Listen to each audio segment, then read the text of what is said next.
evening and welcome to the ADA Primer webinar series. My name is Mary Jo Williams and I will be your moderator for today's session. And today's session is Small Business Primer from the Department of Justice. Our presenter for today is Ms. Shami Carr. And Ms. Shami Carr has years of experience as an advocate for people with disabilities, and she's an advocate for the Disability Rights Center of the Virgin Islands, and she will be our main presenter for this webinar series. Now, for those of you that don't know about the Small Business Development Center, we are a joint venture arrangement between the U.S. Small Business Administration and the University of the Virgin Islands. And as such, we provide technical assistance for people that are looking to start a business, people that are in business and want to grow their business, or people that are in business and they want to go out of business. Anywhere along that continuum, the SBDC is here to help people with their businesses. We have 2 offices in St. Croix. We're located at Estate Peters Rest next door to the Sprint/T-Mobile office. And in St. Thomas, we're located on the 2nd floor of Niski Center, above the Navy and the Marine recruiting offices. Now, we're not seeing people in our office at this time. We're seeing people via the internet using web conferencing, email, telephone, but we're still here to service the needs of the community. So please give us a call or send us an email or drop into our website and find information there. Now, this series is special because it's a 4-part series. It's scheduled for every Thursday night from now through the end of October, and it starts at 6 p.m. And we will start with Ms. Shami Carr, and she will give us the presentation. Ms. Carr? Good afternoon, good evening, and welcome. Thank you so very much for joining us today. It's a very difficult topic because not only it's a difficult time for small businesses, but we're in the midst of a pandemic and we're still trying to get information out, whether it's Disability Rights Center, whether it's a Small Business Development Center. We're still, like Mary Jo said, we're open, but we're trying our very darndest to make sure that we still meet the needs of the community. And the Disability Rights Center, that is something that we try to do on a daily basis. And I want to just give a little bit of overview of what we do certainly here in the territory. The Disability Rights Center of the Virgin Islands is part of what we call the national network. It's called Protection and Advocacy. And the whole mission of what we do is to ensure the just treatment of people with disabilities. Of course, we provide advocacy, but we also do information and referrals. We give a lot of guidance, some of it legal, and we also do have attorneys on staff. So we do legal advocacy. And then, of course, we do trainings. We had partnered up with SBDC back in July for the 30th anniversary of the Americans with Disabilities Act. We were very pleased to continue that collaboration right into October because October is National Disability Employment Awareness Month, fondly known as NDEAM. And because of this collaboration, we are continuing this journey, of course, with the 30th anniversary, not just in July, but throughout the year, and to be able to provide continuous trainings. So as Mary Jo said, this is one of those trainings that we're doing to really bring forward to small businesses the needs that you have. We certainly know that in terms of good times, things can be difficult for small businesses. Now we're in a very difficult time, not only during the pandemic, the economy, there's a labor shortage, which is somewhat irrelevant maybe at this point, but in general, there are a lot of issues that we feel at Disability Rights Center that we can help not just small businesses when it comes to, it's going beyond compliancy with the ADA. It's really understanding how to become more accessible, but then we also make sure that people's rights are protected, whether it's private businesses, whether it's employment, or whether it's government agencies. So we are located in both islands.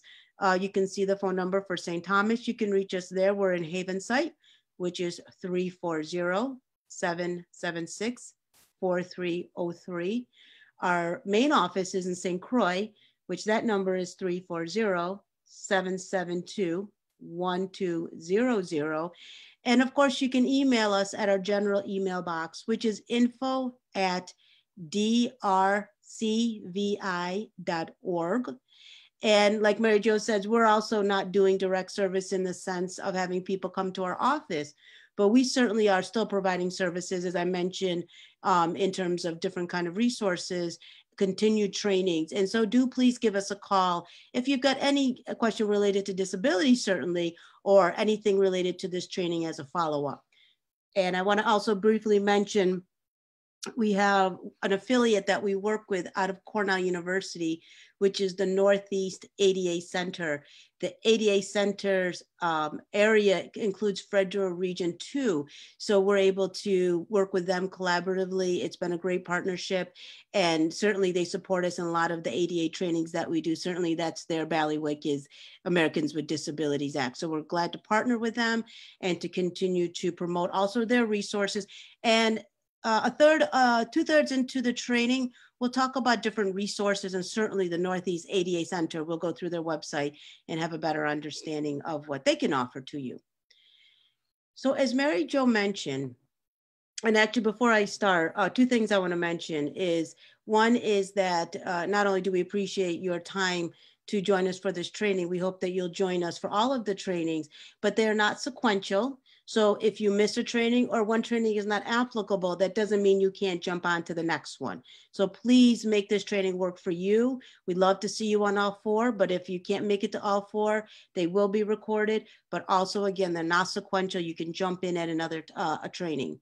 The other thing I want to mention is that because of COVID, and I brought up the pandemic a few times, these trainings, as Mary Jo mentioned, will be recorded. So that way, if you want to go back to this and get more information, if you want to follow up with any of us, all that information will be there. We will also provide the PowerPoint to you at the end so that you have that as a resource. But please do keep in mind that we are fully and completely accessible, but everything in the modality of visual, as we mentioned, phone, email, Zoom, and so forth.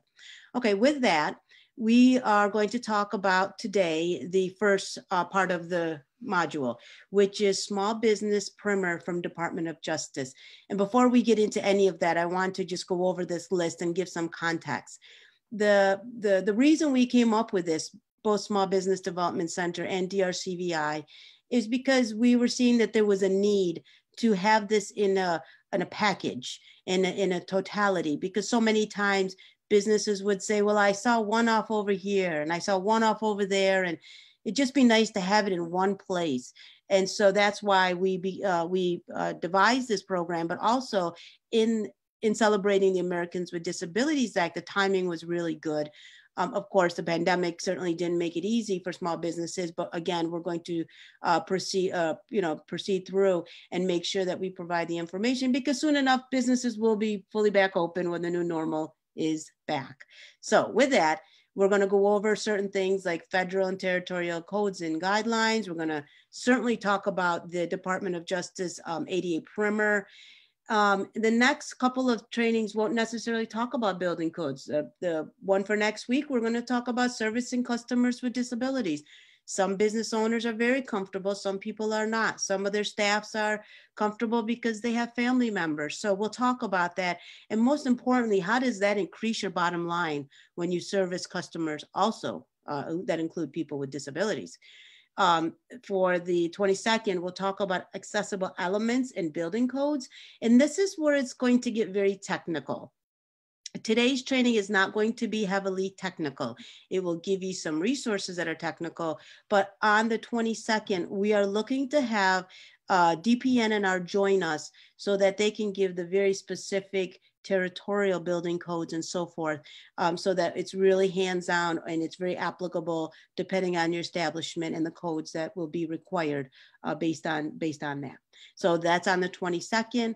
And then the 29th will be the inclusive marketing. And this is something that a lot of times we see with small businesses, that they've done all this work and they're ready to open their doors and there's no one coming through the door with a disability. So we also include that as part of the training, is how do you make your marketing inclusive? How do you make it so that you target it to people with disabilities in addition to your other customers that you may target?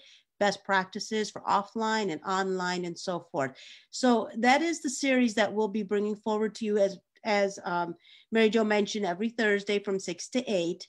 And with that, I'd like to start with our first one, which again is the Small Business Primer. Now, many of you may or may not know this year is the 30th anniversary, and some of you may have a little bit of history of the ADA. Just want to take one slide to talk about this because, you know, how we treat people really means something. So if we perceive or we fall into stereotypes or we still kind of, you know, look at historically how people were viewed, it does make a difference. Certainly the bottom line for small business is the almighty dollar.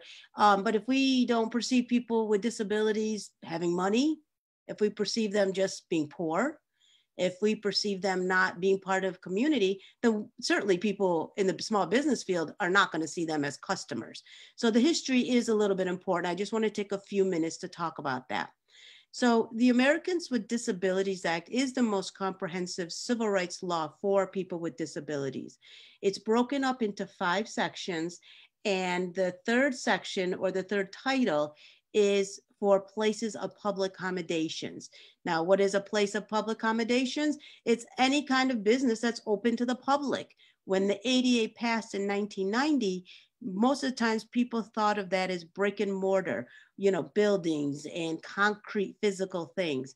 We know certainly that has very much changed when we talk about e-commerce, when we talk about PayPal, and we talk about social media, and we talk about email blitz and different kinds of online marketing. So we know that the places of public accommodations has really changed in these 30 years. And luckily, some of the technical guidance we'll talk about goes into some of that to make sure that, again, when we talk about resources for places of accommodations, it could be anything from physical all the way into virtual world. And again, ADA does address that, and Title III is the section for that.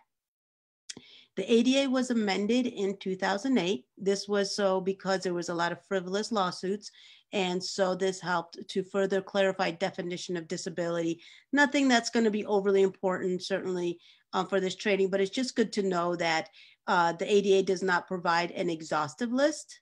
It does not provide a specific list of disabilities. It's a definition, and people read that definition and they say, yes, that is what I go through, or that sounds like me. So it's a self-attesting definition. And in 2008, that was further clarified because of these lawsuits that were really taking the intent of who is a person with a disability out of the equation. Also in 2010, the ADA accessibility guidelines were updated. Again, we're going to be talking about that extensively, not just today, but throughout the series. And so those 2 different years were very important when we talk about the ADA as it changed in the last 30 years. One thing I think that small businesses really just haven't been given the information or shed light on is the fact that it is a very overlooked market. And, you know, small businesses might say, well, why should we become accessible? We don't even have people who come to our place that has a disability, or at least we know of. And so they think that, again, we just talked about perception. If people think people with disabilities are just poor or they have no disposable income, then they're not going to be customers. That's not the case. There was a research done by the American Institute for Research in April 2019, just last year. And it shows that the disposable income is $490 billion annually.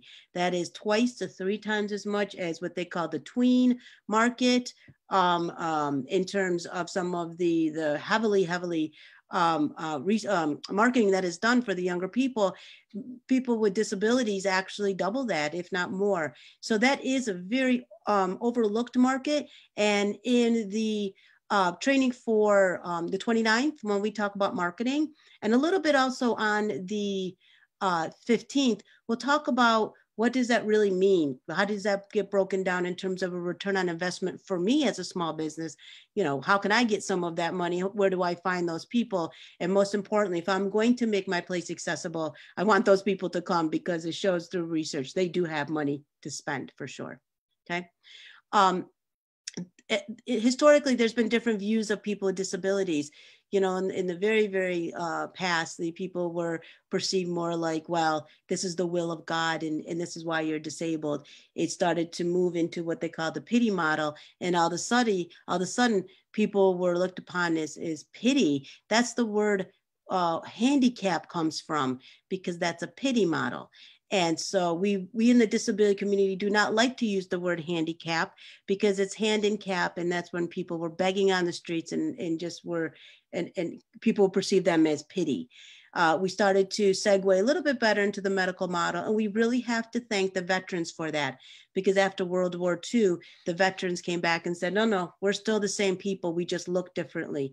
And so the medical model really pushed the envelope to really get people with disabilities much, much more part of the community, not only in terms of employment, but in general, in terms of the community. And then, of course, there was a civil rights movement, which on the coattails of other civil rights movement, gender, race, creed, religion, disability was right behind them. And that's why in 1990, the ADA was signed by President George H.W. Bush on July 26, 30 years ago. Okay, so that's just a little bit of history about the ADA. I do want to mention, if you have questions, please do interrupt. We have a moderator. I'm not able to see the chat room, but please, interrupt. Sometimes people have questions and they forget it 10 minutes later. So we don't mind at all if you want to stop us while I'm talking, or if you want to wait till the end. We certainly have a Q&A section, but as we keep on moving through the presentation, do not hesitate, certainly, to ask questions. As I mentioned, for tonight, we're going to go over 3 things that will hopefully give you a better direction of how to start to make your small business accessible. First and foremost is really just knowing the lay of the land when it comes to what does it mean to be accessible physically. And we'll talk about that. The second feature we're going to talk about is the Department of Justice updated ADA primer. When SBDC and I were, when we were talking about developing this training, the first thing I did not want to do was reinvent the wheel. Department of Justice has done a fabulous job of creating what I call a blueprint for small businesses. So there was no reason for us to, certainly reinvent the wheel. It was also updated in reflection of the 2010 regulation. So that's why it's called the updated ADA primer. We're going to spend a fair amount of time going through that, really getting you comfortable with that, because once you have a better sense of how that works, and it's not a large document, it's technically only about, I believe, about 30 pages or so. It's not very extensive. I'm sorry, 17 pages front and back. So it's something that once you get used to it and start using it, you're going to find it as a good resource and a reference when you need to go back and look at different elements of a small business. So we're going to spend a lot of time on that. And we're going to wrap up the training tonight, talking about technical materials and assistance. Again, small business, already on sometimes a shoestring, already have limited resources. Now we have the pandemic, which makes it more difficult. So we really want to make sure that we let you know what are those free resources, what are those technical guidance, consultation that you can talk to someone for free and really get more information. I'm excited to see how many of you might be familiar with some of these resources. And I'm really hoping that you guys will take advantage of them, because they are set up there for you, just like SBDC is set up for you. So are these different federal and national technical assistance centers. Again, unbelievable amount of resources and information, and we'll spend some time towards the end talking about that. Okay. Mary Jo, any questions? Anybody have any questions? Okay. Barring none, let's go to our first polling question. You want to pull that up?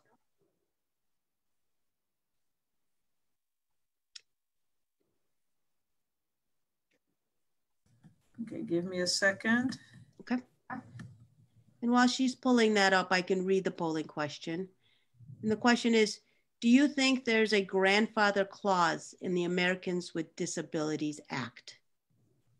Oops. Okay, the poll has launched. So if you guys could answer the questions. Okay, so again, the question is, do you think there is a grandfather clause in the Americans with Disabilities Act? And for those that are on Facebook, your choices are yes, know, or unsure. Okay, and we will give you guys a couple more seconds. And the poll is ending now.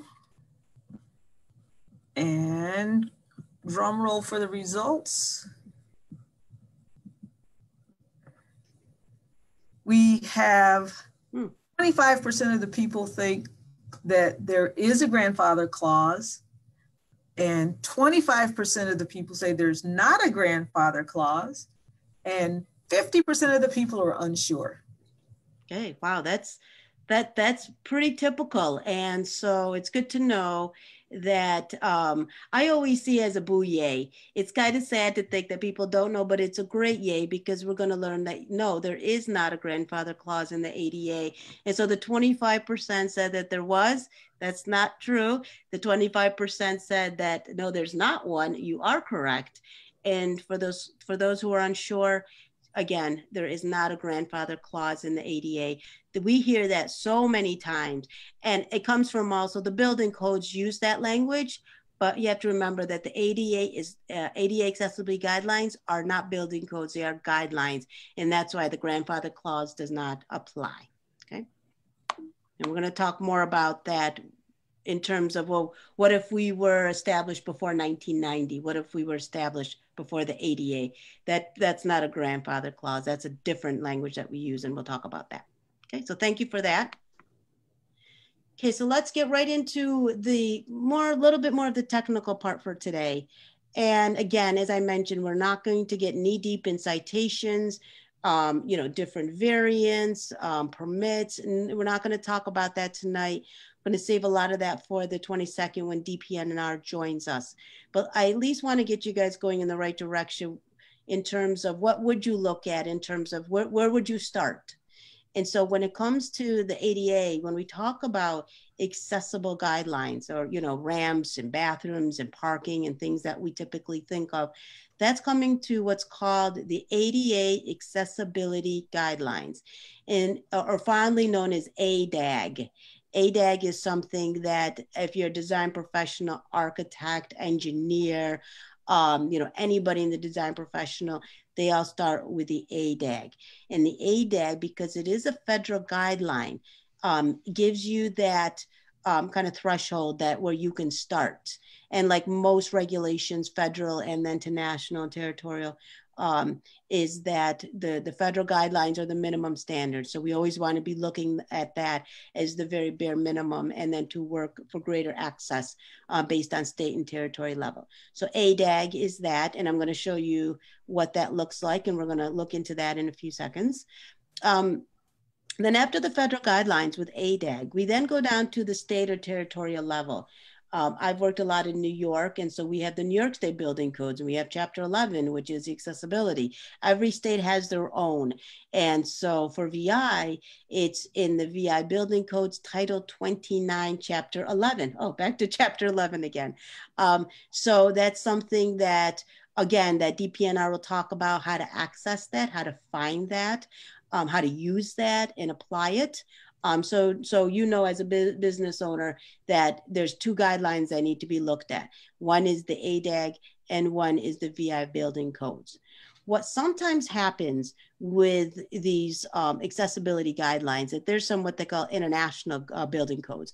And so the international building codes, IBC, has, it contains some information and scoping provisions for accessibility in that corresponds to the ADA. And you can see some of the breakdown of what chapters and so forth. Again, we're not going to get into the technical part of it, but if you are any kind of design professional, I'm sure you've heard of the IBC, and you probably heard of the next one, which is the International Code Council and American National Standards Institute, or ICC-ANSI, and the version they're using right now is 17.1.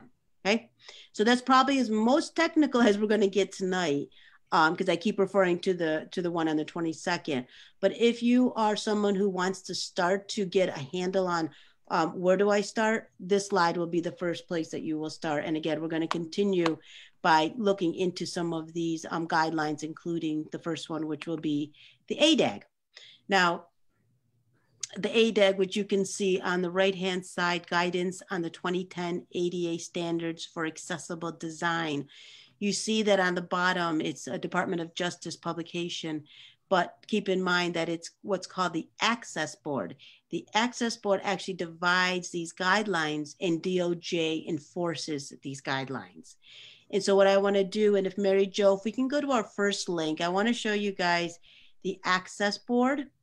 And I want to make sure that's the first thing that you have a good understanding of where to start. And that is the federal guideline, and it's a federal resource. Okay. All right, great. You see it? Yep. Can you make it a little bit bigger for me? I think so. Okay, great. Thank you. Perfect. Oh, that's good. Okay. So, So as you can see with this, Mary Jo, am I able to navigate it, or is it just you? Give me a second, I'll let you navigate. Okay, great. Okay, you should be able to navigate. Okay, great. Okay, great, thank you. So you can see there it says United States Access Board, advancing full access and inclusion for all. And so the good thing is that they have done a tremendous job in terms of not only giving you the guidelines and standards, which if you click right here, you will see it will take you right into them. And as I mentioned to you in the beginning that Title III includes, places of public accommodations, we talk about the brick and mortar, but we also talked about virtual. So the very first one talks about communication and IT in Section 508 standards having to do with accessible information technology. So right off the top, you can see that it addresses even that. Maybe you have a website and you'd like it to make it more accessible.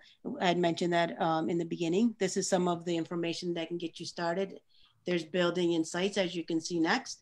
We talked about the ADA standards. The ABA, which is the Architectural Barriers Act, is actually a predecessor of the ADA standards. And so some of those elements are still used. And so that's why those two are there. Now, if you go down a little bit, you're going to see recreational facilities.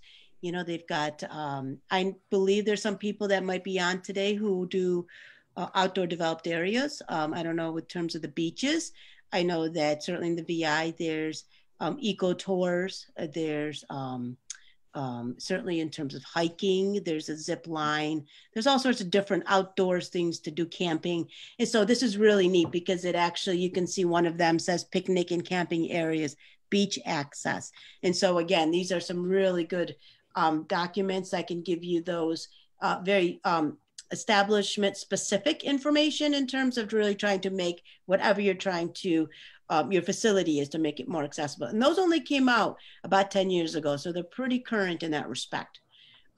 You can see streets and sidewalks, okay? Public rights of way. Again, you probably won't, as a small business, you won't deal with that so much because of the fact that's more of a municipality situation, but just so you know it's there. There's some transportation stuff, again, kind of following more with the state and local government. They've got some healthcare. I don't know if there's any healthcare providers on this training, but they've got one for medical diagnostic equipment accessibility standards. So you can see that there is really a wide breadth of different guidelines and standards that are on this website. You can also see where trainings, they do trainings as well. You can see there's webinars, there's a webinar calendar, there's a training calendar. I would really encourage you to check them out, see if there's anything that you can benefit from. You've also got email updates. And so just so much resources. They give you the name of the training coordinator. So they make themselves very accessible. And when I actually used to work at the Northeast ADA Center at Cornell, I mentioned them as a partner of ours. And we actually were trained by the Access Board. And it was really neat because if a lot of you work with the feds, sometimes they seem a little intimidating, seem a little scary or a overwhelming. And these people couldn't be anything but cordial and just helpful. And they really are passionate about what they do. And so, again, I can't encourage you guys enough as small businesses to reach out to them and to take advantage of all their free resources. Again, I'm just giving you a tip of the iceberg. We're actually going to go back into them throughout this training and look at more of their resources. But I really just wanted to give you a lay of the land of these people, because the access board is the place to start when you start to think about physical access. Okay. So Mary Jo, we'll go back to the training. Thank you for that. Okay. Let's see. Stop my share. And okay, Shami. Yep. We'll go back to the PowerPoint, please. Yep. Okay. So you have to share your screen again.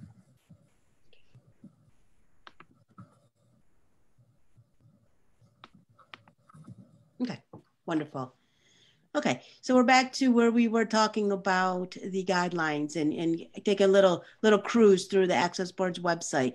Above that link, as you can see right here, that is the actual link for this document right here.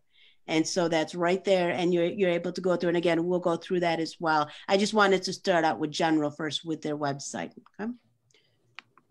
Okay. So this is, again, where it gets a little bit tricky in the sense of trying to make sure that, okay, if I'm a small business, I want to stay compliant, I want to do the right thing, and these dates are confusing, and these goals are confusing. So again, we want to try to break this down for you a little bit, okay? So as I mentioned, in 1990, when the ADA passed, Congress had given basically 2 years for this new law to be implemented. And so their compliancy dates were 1991 and 92 and so forth. And so they consider that to be a time that businesses could get into compliance. And so they gave them that time. Now, what happened is that when they updated the changes, not only did they update from 1990, they added new guidelines, which were not in the original ones. I mentioned a couple of them when we went on the website, and you can see also, again, they added regulations and guidelines for shooting ranges, boat slips, water slides, amusement parks. I mentioned the picnics, the camping areas. And so it was a great way to make sure that they had kept these codes up to date and kept it really in terms of broadening just more than just brick and mortar, as we had talked about. So as you can see on the right-hand side, there's some compliancy dates. And what happened is that when 2010 happened, just like the ADA, they gave a 2-year window. They gave another window of time. And so you can see on March 15th, the general non-discrimination requirements, and we'll go over that specifically when we talk about that with the primer. We'll definitely talk about that whole section of what that means. That's the part that's not brick and mortar. That's the part that has to do with being able to access your goods and services after you get into your establishment, okay? Hotels had a little bit of different compliancy date. They had a whole year later to become compliant with the new date. They had everything from guest rooms to amenities, and then also in terms of course, the front desk. And then of course, that's going to prompt if they had any online reservations. 2012, I mean, there was definitely some of that going on. Of course, it's ubiquitous now. But in terms of 2012, hotels had a lot of different areas where they could increase their access, both physically and also virtually. And then March of 15, again, 2012 was when the guidelines were to be implemented based on that 2-year window where they were given that opportunity, just like they were in 1990. So again, the grandfathering isn't there. What we may perceive as grandfathering, meaning before 1990, they call that safe harbor. There's also something else that's called existing facilities, and that's more of the language that's used opposed to grandfathering. And towards the end, we're going to look at one of those resources that addresses what if my business was there before 1990? How do I check that accessibility? And I'm going to show you a checklist just for that, again, talking about pre-establishments before 1990. Okay. So the Virgin Islands, again, I want to bring them back up in terms of the building codes. I'm not, I'm an advocate. I've been doing this 25 years. I know a lot about building codes, but I am not building code certified. I'm not a building code expert. So I want to make sure that I get you to a place that is, understandable, but then I want to make sure that we bring in folks who can really take you to a different level when it comes to implementing this. So we just talked about the ADA guidelines and kind of where do you start, and this is the starting point. Same thing with Virgin Islands building codes. The DPNR are the ones who oversee and implement the codes. Again, that's why they'll be joining us hopefully on the 22nd. And then in terms of, as I've already mentioned, the accessibility requirements are found primarily in Title 29 of the codes in Chapter 11 of the 2018 edition of the IBC as adopted by the Virgin Islands. And that's why I mentioned a few slides ago about IBC and ANSI and ICC, because again, some of these international building codes certainly get folded into not only federal guidelines, but also in this case, territorial guidelines. And I work very closely with Julian Henley. I'm not sure if he's on the line tonight. He is the governor's advocate, and he and I have been working very closely for the last year or so. And I know that he was telling us some months ago that DPNR is not prioritizing accessibility like they prioritize fire safety. And so that's something that I know is in the works. I'm not sure if it's materialized, but for a small business, certainly you can talk to DPNR. And again, if they come on the 22nd, we can ask them, well, what is the status of that? Because that was something that was to be formalized and to become almost like a checklist, opposed to just, let's get to that kind of issue and make it much more of a priority. So that was very exciting for us in the disability community, because we know that so many times disability issues do get put on the back burner, or sometimes people just don't get to it. And for small businesses, it's easy to say, okay, it's because I don't see the person with a disability coming through my door. You can see where people might just kind of put on the back burner, but then hopefully through this training and really understanding the overlooked market, it may prompt you to say, no, maybe I need to look at this a little more seriously, and to make sure not only, again, legally I'm in compliance, but there's a bottom line to this. There might be a good return on my investment if I really make this a priority. And that's where DPNR, I believe, will be a very, very good partner for you guys in terms of making sure that in the physical built environment, they're there right with you guys. Okay? So that's a little bit more about Virgin Islands building codes. Now we're going to go back to this website. We had talked about Access Board. I showed you a cursory overview of it. Now I want to really show you some really neat features that they have. On the Access Board, they have a guide to the standards. And, I'm not sure if this came out of the need with the pandemic or if it was prior, but certainly the whole virtual simulation is really phenomenal. They did a very good job. And I just want to highlight just a couple of them in shortness. There are 8 videos. There's the bathrooms, countertops, signage, protruding objects, and parking. And they range from 6 to 14 minutes. So again, Mary Jo, if you could pull those up for me, please. And we're just going to go through a couple of them that we see most commonly, like parking, service counters, and so forth.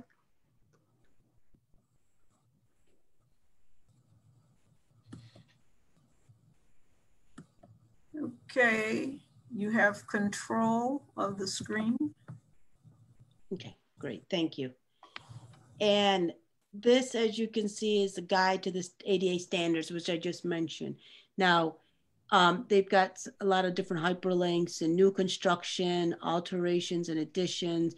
Matter of fact, this looks like the layout of also of the ADAG. It's very similar. You can see on the right-hand side, there's different elements and so forth. This specific document, we will be going into knee deep for the 22nd training. We're going to actually go into the different chapters and some of the scoping. We won't be doing that for today. But what I do want to show you are some animations that are very, that reflect certainly the guidelines. But I think, if you're not a huge design professional, if you're not an engineer, if you're a business owner and just want to get a better sense of how this works, I think these animations are really great. So again, I'm not going to play them in their entirety, but I do want to take a minute or two of a couple of them, just so that you can say, so you can see that, you know, how easy they are to use. And then when you need them based on an element that you want to look at, you know where to go to find them. Okay. So the first we're going to look at is sales and service counter. Okay.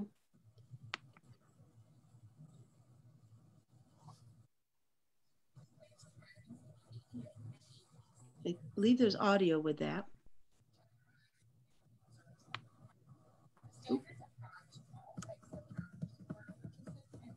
Mary Jo, do you know if there's audio? I have audio. Wait.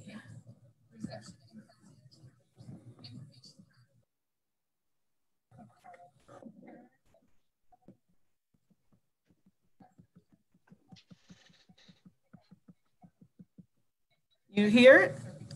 I can't hear it, and the screen is gone as well. Is that better? Yeah, but I don't have a screen at all on Zoom. Okay, it's back. So we're having a little audio issue, but you can still visually see in terms of how it works. You can see that the animation part and how they give the measurements, and they'll have someone who uses a wheelchair for approach. So you can, like I said, I think it's just such an easy to look at, to really get a good preview of what that means, of what does it mean to have an accessible service counter. I'm sure many of you in the small businesses have some sort of business counter, or you know, cash register aisle. You could see here where they say, okay, well, if you do, you can push it in so someone who uses a wheelchair can wheel right up and be able to pay like anyone else in an easy and accessible manner. So again, another great example of a really good resource that the Access Board provides. I'm going to see if I can get to another one. Let's look at parking. Parking is another one that a lot of people, you know, when I worked at the ADA Center, that was probably our number one question that people called about, was parking. So we know parking, people are very passionate about their parking. And when people, you know, certainly in the Virgin Islands and just the territory in general, the terrain, the topography, you know, parking, all of that gets very difficult. So I've seen it myself in terms of the difficulty. So again, another resource to help try to address some of that. And again, I'm just going to just to give you an overview, a minute or two of a video of parking. And again, I don't think the audio is working too well, but this is just a preview so you see what resources are there for you to access, okay? So as I'm, just like the other video, there's animation, you know, there's really good, it's very basic, which I like because it keeps it simple. It shows you, you know, it does the closed captioning. Certainly you're going to see accessible routes, parking garages, you know, different kinds of way to accommodate vans. What are the parking spots? What are the numbers? There's always, what ratio is it that I have to have that are accessible in my parking lot? What if I share a parking lot, and so forth. So you can see again, just through the animation, what a easy to use resource it is. You can see the little arrows even, they show you access aisles, accessible paths, and so forth. So again, another example of just a great resource from the Access Board. And I want to just show one more, just to kind of bring it home. Just trying to pause this one. Okay. I'm not sure how to get out of it. Oops. Okay. And let's do the last one, which is wheelchair maneuvering. There's one thing, if there's one thing, if you can remember when it comes to wheelchair, is that is a 60-inch diameter or radius. The 60-inch radius basically means that a wheelchair can maneuver and turn around in 60 inches. And so that's just a very simple mantra that certainly we remember, because when I did a training, I remember I had cut out a piece of cloth, and it was literally 60 inches round. And I would go to the bathrooms and they would ask me, oh, is that going to fit? If that 60-inch radius did not fit, we knew that was not going to be accessible. If you're going to check for width and accessible paths, then you want to use a different dimension. Sometimes it's 32 to 36 by 48. Again, I don't want to get too much into the weeds of technicality, but you can see the 36, 38. So this is, again, another great animation where if you are not a techie person with this, or you're not the building code person, you definitely can get a fair amount of understanding through this, because I believe they laid it out very well, pretty well for the layman, to be honest. I mean, I know I can understand it. I know I understand. I've been doing it for a while, but I have other colleagues who can really follow along pretty well. And so I just wanted to make sure that you guys know this resource is there for you. It has very specific elements for you. And there's not just the 3 that I showed. Again, you can see that there's other ones, protruding objects and so forth, bathroom facilities, signage, and so forth, okay? So that was a little show and tell about those animation. I want to make sure that when you might need a little quick information session, you can go right into the Access Board, into their animation video series. Okay. Mary Jo, I'll go back to the PowerPoint. Do I need to? Give me a second.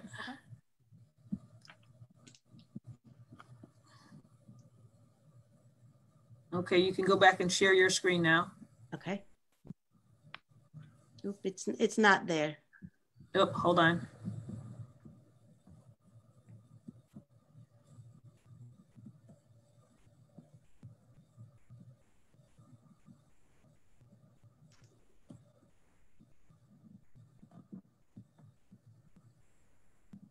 Okay, where's your screen? I'm not sure. Okay, give me a second. Pull it up on the other machine.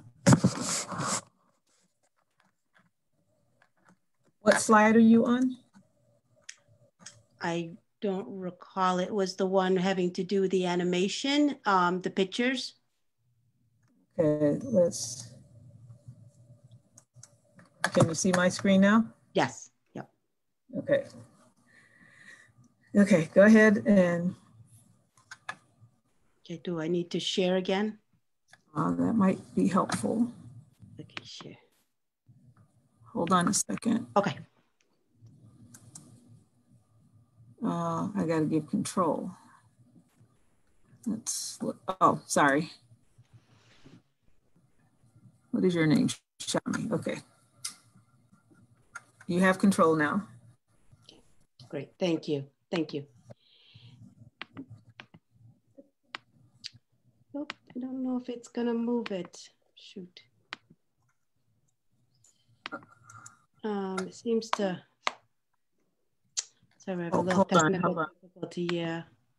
Hold on. New share. This one. Give you control again.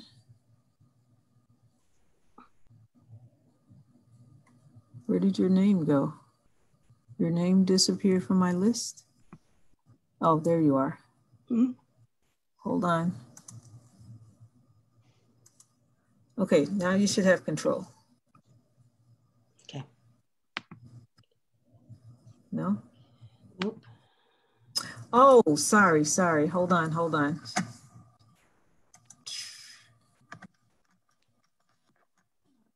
My bad.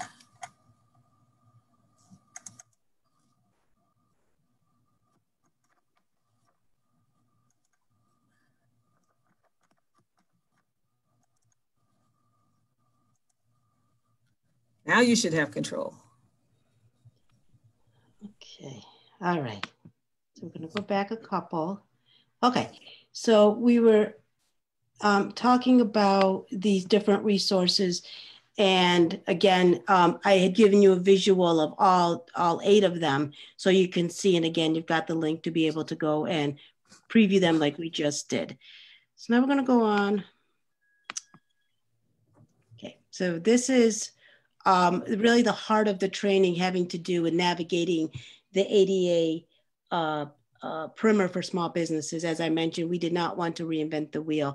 On one side, you will see, on the right-hand side, excuse me, you will see that there is, oh, I'm sorry, just move that there is a table of content.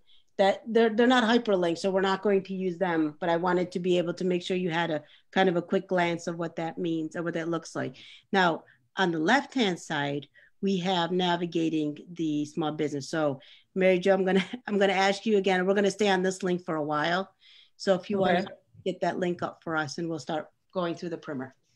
Okay, hold on a second.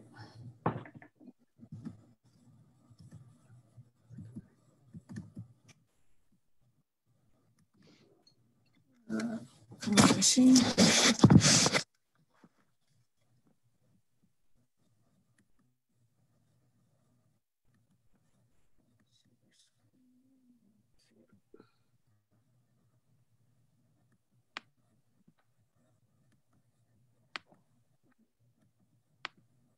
Give me a second, give me a second.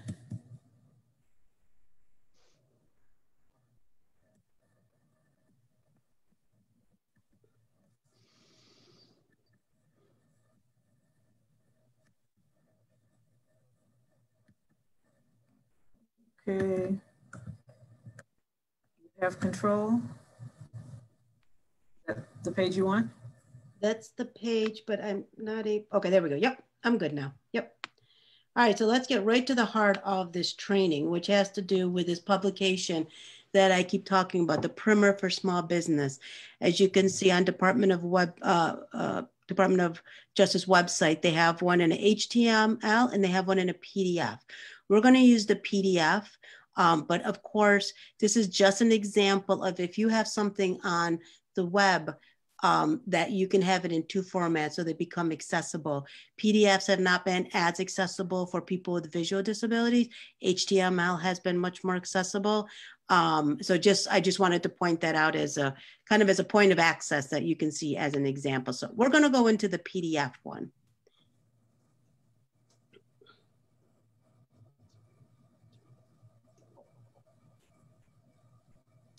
Okay. And just so you know, you can obviously print, you can print this out. It's kind of like a little booklet. You can certainly order it from Department of Justice. They do have a warehouse with some hard copy, so you might be able to still get a hard copy. I'm a little old fashioned like that. I printed one out for myself. I'd like to have in a hard copy. So there's a couple of ways you can get it if you want it off the web. Okay, but this is the one that we're going to go through. And as you can see, I'm going to scroll down a little to the table of content. Okay. The table of content. Now with the PDF, the table of content, you can't really skip around because it's not hyperlinked. If we were in the HTML one, that is hyperlinked. So, but I just wanted to explain that. But so you can see what that looks like. And when I started talking about the different implementations timeframes, I mentioned the general non-discrimination requirements. This is the part that I was talking about, policies and procedures. We'll go through that a little bit more details. You can see the next section talks about making the built environment accessible. And as I was mentioning, there's not a grandfather clause, but there is what's called existing facilities. And again, we'll talk about that checklist for existing facilities towards the end.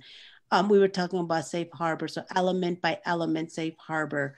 Another verbiage that is used when it comes to ADA and physical access is readily achievable barrier removal.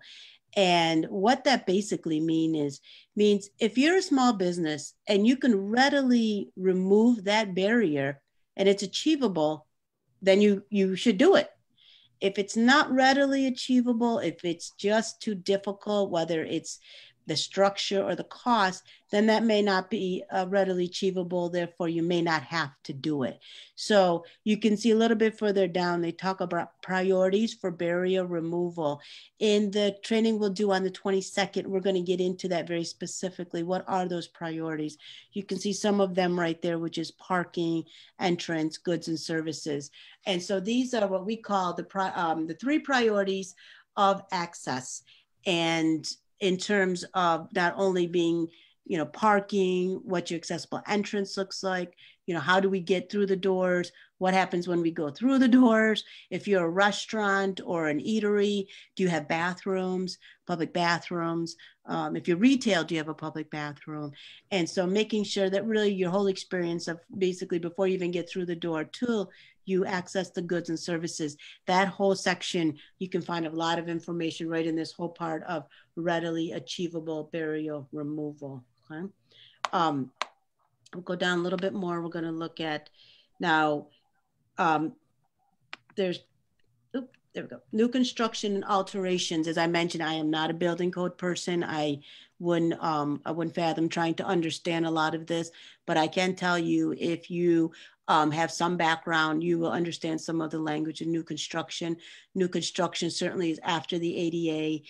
There's provisions both in the federal guidelines as well as the territorial and other state guidelines that talk about if you're going to alter a building, if you're going to alter your establishment, X amount need to be addressed for accessibility. So if you're going to repave a parking lot, then that's going to trigger the building code. So we'll talk about that again on the 22nd. What are some of those alterations? What are some of those triggers? And making sure that you stay in compliance with some of those changes that happen. And sometimes they're outside your scope if parking is part of a landlord situation. And again, we can talk a little bit more in detail about that. But the fact is that many of the buildings that are in the Virgin Islands are historical. There are provisions and regulations for historical buildings per the ADA. At the end, we'll talk about one of those resources in terms of, as I mentioned, the topography is tough. The hills, the undulation, just the cobblestone, a lot of it makes it very difficult for terrain. And so if you're going to make some changes, whether you're going to construct something new or alter something, this is where you would find some of that information. Okay, and then it goes into steps for success, and that's kind of what we're trying to do as well. We're trying to build this up so that the first step is just to have the big picture of what does a place look like that's accessible. Where do I get those resources to even start? But then you start to think about, we got customers. I really want to target the customers. I really want to broaden my market. I want to be able to maybe make sure my staff feels a little bit more comfortable serving people with disabilities. And then there's tax credit. And as I mentioned, we won't be talking about that today. That'll be more later in the series, but that is something that really helps small businesses offset the cost of some of these features.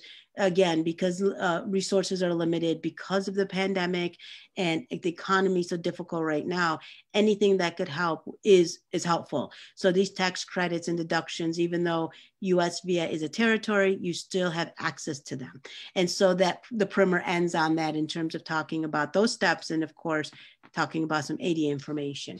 So that's your table of content. So let's start cruising through this primer. I'm going to take about 20 minutes or so. And again, please do not hesitate to ask questions, to interrupt, so that you can ask them right then and there. Because again, sometimes you see something and 10 minutes later it kind of goes away. So please ask questions. Now, as I mentioned in the beginning, I think it was the third slide or so, we were talking about the ADA and disposable income.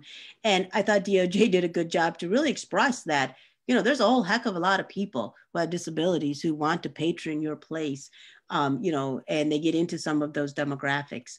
And, more than 50 million Americans, 18% of our population. Now, do recall that this was back in 2010. The population of people with disabilities has increased. If we keep the 18 to 20% increase, population, then we're looking closer to like 60 million now. And some people might even say up to 65 million, but there's far more people with disabilities back certainly than from 2010. And, you know, when we talk about how do people with disability patronize a building, you know, their loyalty is very, very strong. And so if people with disabilities have a good experience, and that's just not wheelchair. I can give you an example of someone who was deaf, and it was right in the Virgin Islands, and the waiter knew a little bit of sign language. I guess he went in the back and learned a little bit more to make sure that he could properly serve the customers who were deaf. And those customers will always go back to them now, just because of a simple gesture of showing not just you know, good accessibility, but just good customer service. So loyalty dividend is very, very important. And so again, it's just those little things that'll make a difference. That's what we're going to talk about in the next training in terms of some of those really good etiquettes and so forth. They really get into the baby boomers. And one thing I want to make sure that people understand when it comes to baby boomers and disability, a lot of times people don't really tie them together because of the fact baby boomers are, you know, oh, they're getting ready to retire. You know, they're the ones that got all the disposable income. But like any other aging group, they also age. And when you age, you do become kind of more disabled. You maybe can't walk as well. Maybe you can't hear as well. Maybe, you know, you can't read as well. But we find that a lot of people, particularly baby boomers, don't really see themselves as disabled. They just see themselves as differently abled. So they're still demanding to go to restaurants. They're still demanding to be able to travel and to, you know, be able to access these different venues. And so all of a sudden now the baby boomer starts to be the cohort that's really pushing the envelope for some of these businesses, because people do know that the baby boomers do have a pretty high disposable income. So when we marry that with the disability context, we see that that is a very big population that small businesses, again, can tap into for that. So right off the top, you can see in the first paragraph, there's a ton of information that really gets into the demographics. Where are we going with the population? Okay. Now, Department of Justice also did what's called, and we'll look at this real quick, is a business brief. They've got a whole section on when they talk about what I was just talking about. And then in terms of other publications, kind of best practices and business briefs, that's what some of these links are talking about. Again, who's covered by the ADA? We talked about that a little bit with the places of public accommodation and so forth. So again, you see a little bit of background as we scroll through this. We talked about some compliancy date we were talking about, and there's the table that I pulled from this document to make sure that it was right up to date and accurate with Department of Justice regulations and rules. And then we get into general non-discrimination requirements. Now, I keep talking about customer service and what we're going to talk about next week, but let's just talk about, like we just talked about with the ADA guidelines. This is where you start when you say, I have a business and I want to make sure that it's as fully as accessible as possible. Now, you know, let's take a little walk down history. We know that back in the 50s, 60s, that people were excluded from certain things. Certain people had to use certain things. Certain people weren't able to have access to things. And so it was a difficult situation where it's like, wait a minute, we're all Americans. We all just, you know, have a right to have equal access. Well, when it came to disability, that made it 10 times harder, because people would say, well, okay, I can get over the color of someone's skin. I can get over someone's religion. But when it comes to disability, it's just so much more difficult. And we see this in the employment arena, definitely, where I want to do it, but I don't know how. You know, I don't know how to make it accessible. I don't know how to be better with my policies and procedures. And that's where this whole section of general non-discrimination requirements comes in, because now you've got the building, you've got the brick and mortar, we've talked about ramps, you did all that stuff, but now what's going on in the inside of your business? And that's where this section comes in, okay? And so we want to try to make it, again, we as advocates in the disability field, we want to make it as easy as possible for you as business owners to do what you have to do. And sometimes, I keep saying over and over, it's not just about compliancy. It's about good business practice, but it's also increasing your bottom line. So there's a whole lot of win-win when it comes to this. This situation shows an illustration of a changing room. Now, people might have thought, well, I never thought of a changing room and being accessible. So again, gives you really good different venues. It talks about grocery stores as examples, and you can just see it through this policy section. They really give you a lot of nice illustrations. Simple things like retrieving out of reach items.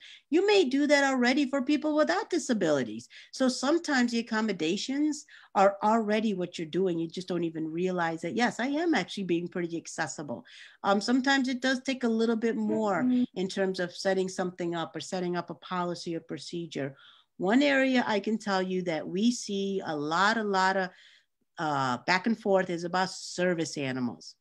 Now, we're going to do about a 1 to 2 minute training on service animals real quick. Again, they fall under the small business general non-discrimination policy. So you could be a restaurant, a hotel, excuse me, you could be a theater, you could be, you could be any private business really that is open to the public. And I'm sure many of you seen signs that say service animals welcome. So what is a service animal? A service animal is an animal that is individually trained to do an individual task for a person with a disability. Now, some people say, well, I want to ask them if that's a service animal. I don't know if I believe them. And so, the ADA prohibits those kind of what they call unnecessary inquiries. You can ask, is that a service animal?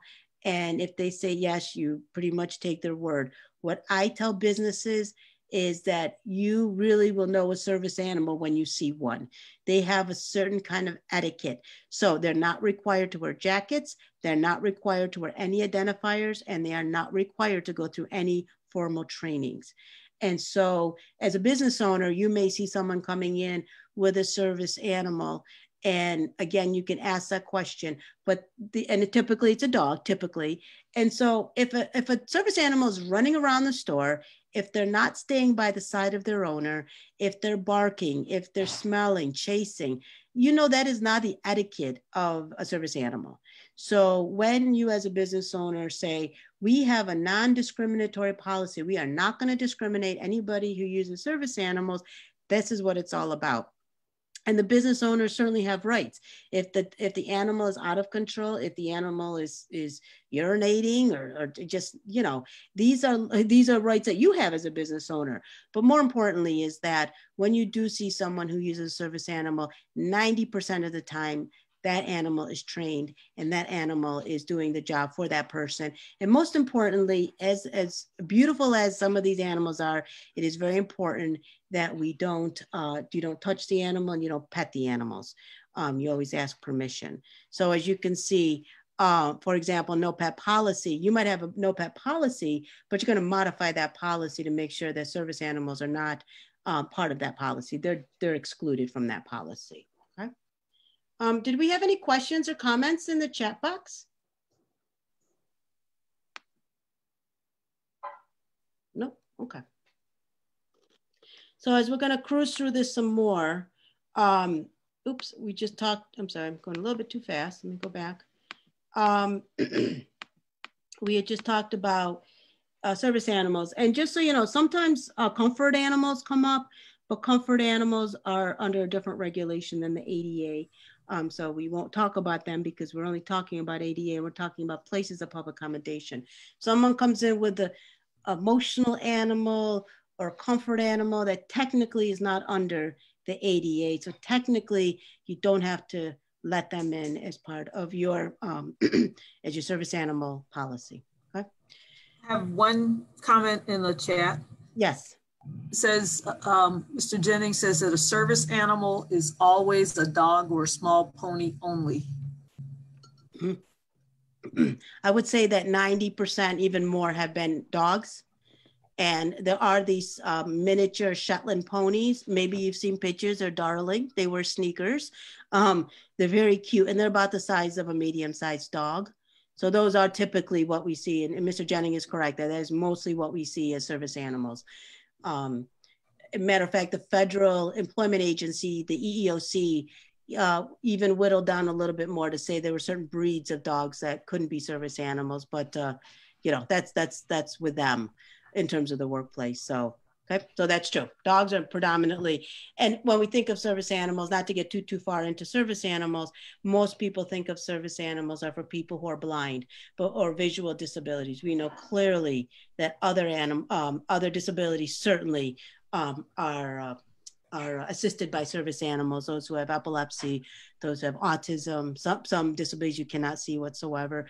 People might say, why are they even using a service animal? There's disabilities you can't see where the service animal is very in tune with that person with disability for a medical reason. So you may not even know why they have that, but again, you can ask that question and then kind of leave it at that, okay? Wheelchairs and other power-driven mobility devices, again, talking about some of the ways to accommodate people with physical disabilities. You got cane, crutches, braces. One thing you don't want to refer to as a person who uses a power chair, someone who uses an electric chair, because people don't want to be in the electric chair referred to when they are using a wheelchair. So it's not, we're going to learn more about that next week with proper language and etiquette, but I just had to mention that because some people say, oh, it's the electric chair. It's like, no, let's not use that word. So, okay. But in terms of some of the devices and so forth that are permitted into these establishments, I'm going to keep kind of cruising down here. We want to be mindful of the time and keep going because we're going to really talk a lot about the built environment. Again, going to some of the dimensions. Now, I was just saying that a lot of the buildings in the Virgin Islands are historical. Some are very small, some are very narrow. And so, some businesses can't, make that reasonable modification to admit a power-driven mobility device. And so they give you some of the elements for a small business to say, is it feasible? Is it not? And so forth. Oh, I'm sorry. Okay. So they get into that a little bit. Now, we see right here in terms of effective communication. Effective communication is part of the ADA in many different, and I'm going to go right back up to the top part. I apologize. I went by it too fast. Go right back up to it. Effective communication is so important because the fact is when you are doing transactions, when you are as, point of sales, when you're doing any kind of transactional, you want to make sure that not only the customer knows what they're purchasing and how much, certainly, there wants to be reciprocity on both ends. So everybody's satisfied as a customer. So the communication is crucially important because a lot of times we're talking about money exchange. And so when we talk about a person who is deaf, completely deaf, we're talking about, well, what does that mean if someone who's completely deaf comes into my establishment? I don't know sign language. I don't even know what to do. We'll talk about that next week, but that is something that falls under the communication. And just to give you a short answer, sometimes people will just use pen and paper. They keep it real simple. Sometimes there are people who are deaf, who are hard of hearing. They don't use sign language interpreter. They don't know ASL, and they're pretty much going to have some command of the English language in the sense of they had, spoken it before and they could hear it. So they're not going to be ASL users. They're going to be more so pen and paper. But again, these are different communication elements. I just want to give you a quick example. There was a auto mechanic shop that I worked with, and most auto mechanic shops, you probably wouldn't ever take your shoes off, let alone, most are pretty yucky. His, you could eat off the floor. It was a gorgeous place. He really took a lot of pride in it. And one of the biggest pride he had was that he kept his place very, very clean and very, very, unprotruding, because he did have people with disabilities who would come and patron, be customers. And one of the things is that with the deaf hard of hearing, he had a lot of folks who were coming in who needed auto repairs. He actually created what they call kind of like a teletype, but it's called interpretype. And this auto mechanic just created this communication device for his own business and Department of Justice, and it recommends it. I mean, this was just such a great example of a small business who took the initiative and said, I've got a lot of patrons who I need to figure out this communication. This pen and paper is not working. They don't all use ASL. So let me figure this out. And he sure did. And he's got a very big client base. at his auto shop who are people who are deaf or hard of hearing. So just a quick example of a peer-to-peer situation. We're talking about communication with auditory, but what about people with visual disabilities? What about people who may have a developmental disabilities where they communicate a little bit slower, a little bit differently? What about people with autism? Sometimes they communicate a little bit differently.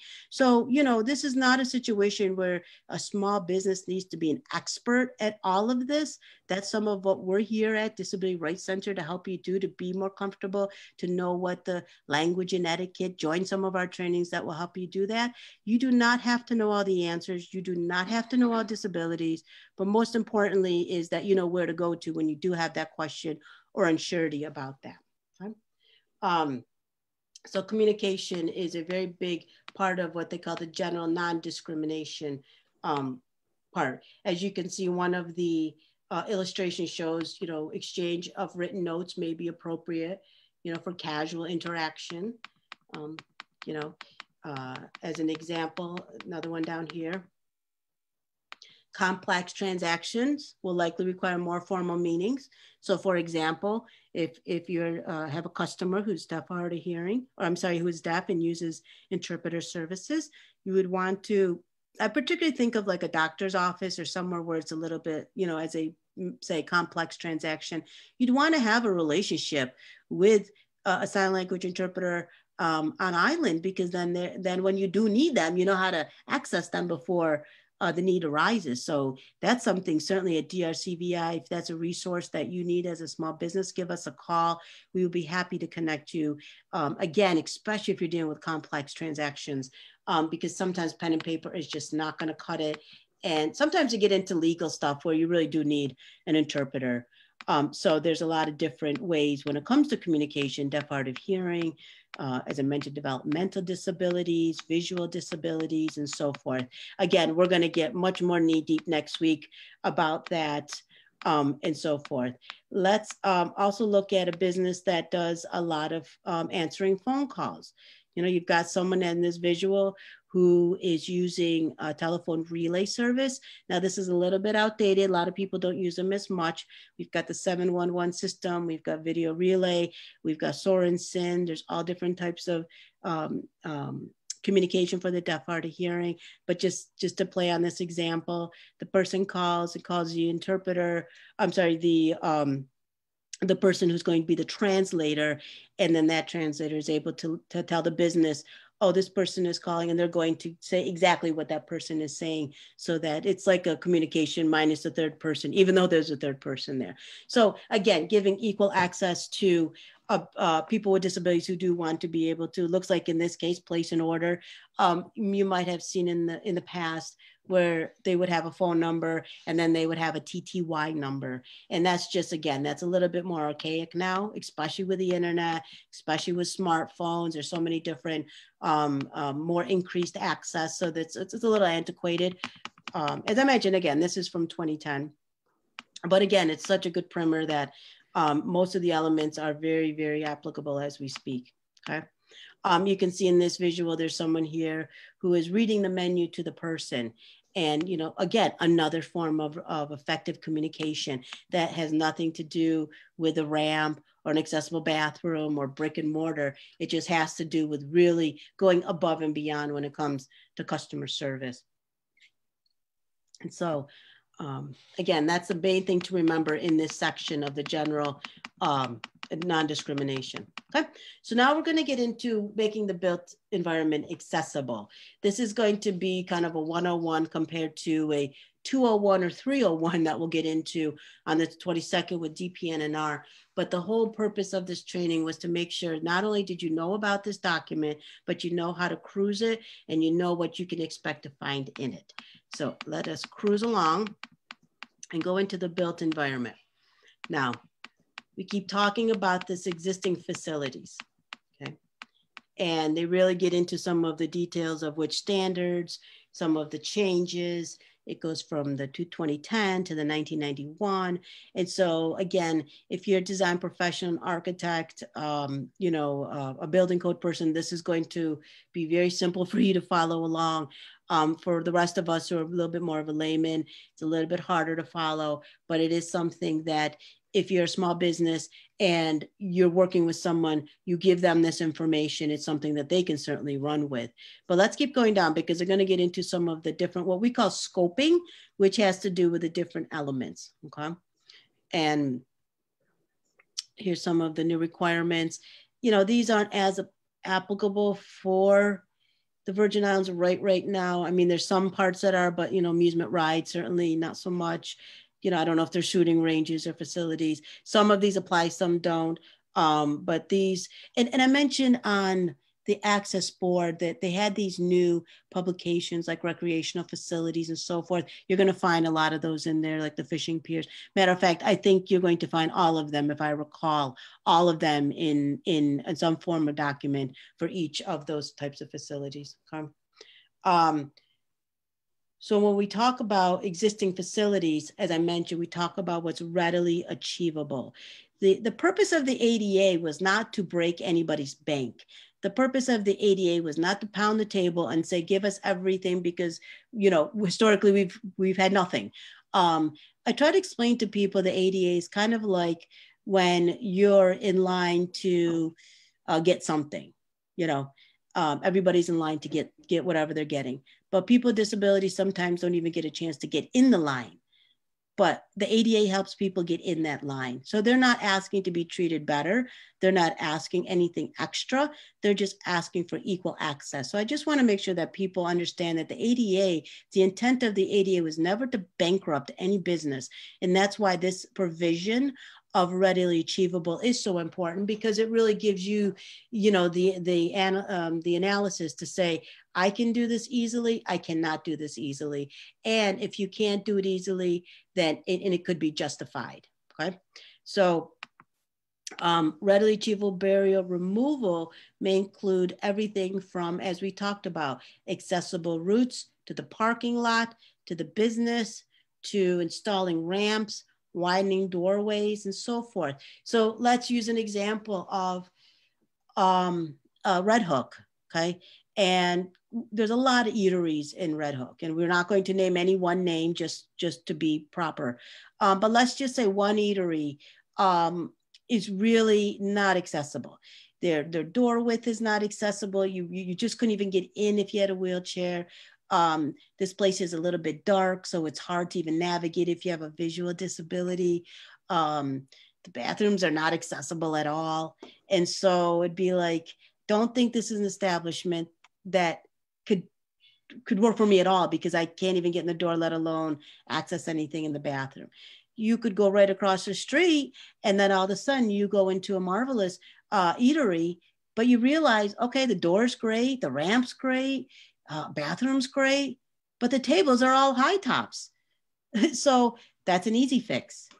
You just get tables that are, you know, that are not high tops.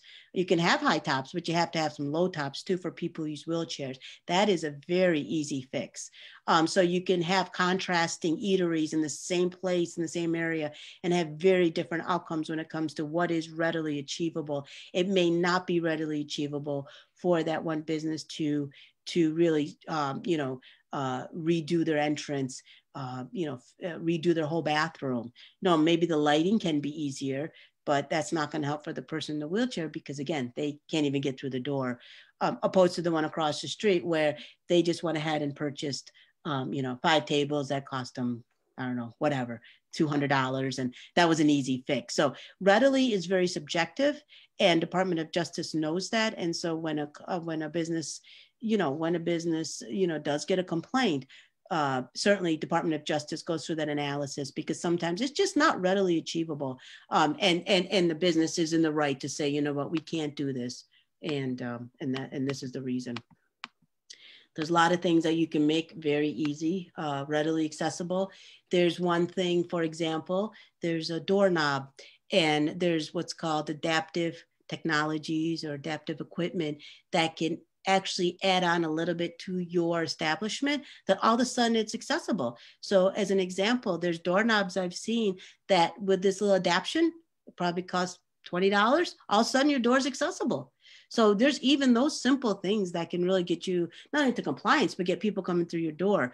Now, The built environment is more difficult. Here's an illustration as an example, okay? You can see the bagel shack. Removing barriers such as a step, that was readily achievable. But I can tell you going through downtown and when there's 3 and 4 steps, a matter of fact, I had gone downtown to look at a place and I just couldn't believe how readily achievable it was. There was nothing that was going to make this place accessible. So there are going to be times when it's that, but when it's 1 step, and I have seen those businesses downtown, they redid all of Main Street. I've noticed that there's a lot more access. The 1 steps are gone. Not saying it's perfect, but it's in much better shape. And that this picture reminds me of that because it is kind of readily achievable when it's a 1-step situation. Okay. I'm gonna keep going down. Okay. Now we were talking about priorities, and as I mentioned in 2 trainings from now, we'll talk much more about it, but the priorities as a small business, if you can remember the 1, 2, 3, and that's basically just providing access to your business. That means just basically getting to your business and getting into your business, and then providing access to those goods and services. I mentioned the one with a restaurant, you know, that was a very readily achievable barrier removal to buy low top tables. So access to those goods and services, providing access to public restrooms. If you don't have a public restroom, if you do not have one in your establishment, the ADA does not say you have to make one. Again, as I just mentioned, the ADA is not meant to bankrupt the small business, it's supposed to enhance it. And so if you do have a bathroom, and in matter of fact, I had just looked at a bathroom last year, and it was an old water closet, or like an old, janitorial kind of closet. And it turned out, remember I mentioned about the circular fabric that you can cut out 60 inches. I went right in there, I checked out the specs, and sure enough, it's a bathroom that they can make accessible and unisex. So sometimes when space is very limited, you can really, make the best of it by kind of, working with someone to consolidate it. So all of a sudden, you don't need an accessible bathroom for men, for women, you can combine it. And all of a sudden you've got a unisex accessible bathroom. And so again, sometimes that's readily achievable, sometimes that's not. Okay. And then removing any other barriers when it comes to amenities, if you have a drinking fountain. But if you just focused on those 3, getting to your place, accessing your stuff, and then being able to use your bathrooms if you have one. It's as simple as that in terms of for businesses, just to make sure that, and if you kind of think about it, is the natural flow of a business. You want people to come to your establishment, you want people to buy and purchase things, and you want people to, if there's a bathroom, to be able to access that. So it's really not out of kind of business common sense that this priority list it falls right into the same thing, okay? You can see right here as an example, when a barrier removal is not possible, alternatives such as curbside service should be provided. Now, we know certainly with the pandemic that's a lot of that is happening already, let alone delivery service. But minus the pandemic situation, this has always been an alternative if the business cannot become accessible. Again, I will go back to the fact that many of the buildings are inaccessible or very difficult to become accessible. You can have an alternative way to provide your service. Some people do the website, some people do other virtual matters that they can, kind of see within the store, opposed to just a website. Some people, as this example, will bring the stuff out to you. So there's a lot of different ways to, and again, I call that just going a bit above and beyond for customer service, really trying to cater to that person and being able to just making it accessible. And again, I'll go back to the bottom line of small businesses. Isn't it about the almighty dollar? Not to be funny, but if you can have more customers coming in, doesn't that mean that your business can stay more sustainable, more viable, and continue on? And so if you can provide a service, an alternative way that will continue to bring customers, obviously it only makes business sense, and not just during the pandemic, but in general too. Okay. Parking, as I mentioned, parking is a very, very high priority. As I mentioned, there's a grid right here. Now, some of you as small businesses may have your own parking lot. Some of you may share it. Some of you may have it part of the municipality or part of the government. But if you have your own private one, you can see the breakdown of the parking spaces provided. So if you have 1 to 25 parking spaces, that means that you have to have one that's accessible. And then you can see as the grid goes on. I don't know if anybody's got over 1,000 parking spots in the Virgin Islands, but you can see it's 20 and then plus one for every 100 in thereafter. So, but most people are falling into the first ones, 1 to 25 and 26 to 50. And the good thing is that they show you the specs also how to become how to have an accessible parking space. And you can see it right here where it's got the signage, the van accessible spaces, the clear width, the width of the van, and so forth. And many of you may have seen those diagonal lines, and that's called the access aisle. And those are not parking spots. Those are meant to be free space so that if someone needs to say open their door a little bit wider, maybe they use a van and they have a ramp that comes out of the van. Those access aisles are there for that reason, not for parking.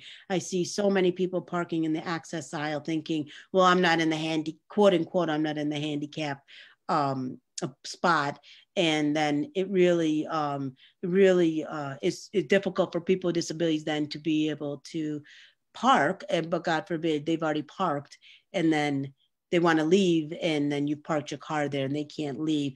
I had a boss who used a wheelchair and I can't tell you how many times I had to pull her car out because people were parking in the access aisle because she could not get in. So it really does make a difference. And that's just a little PSA on that with the access aisle. They're there for a reason. And again, for design folks, I don't see the small businesses necessarily going out there and doing the specs for the parking. I would think someone else, whether you contract someone or you're working outside of your business with that, they would certainly know the requirements. But again, you can point them to this and make sure that they're getting, going in the right direction.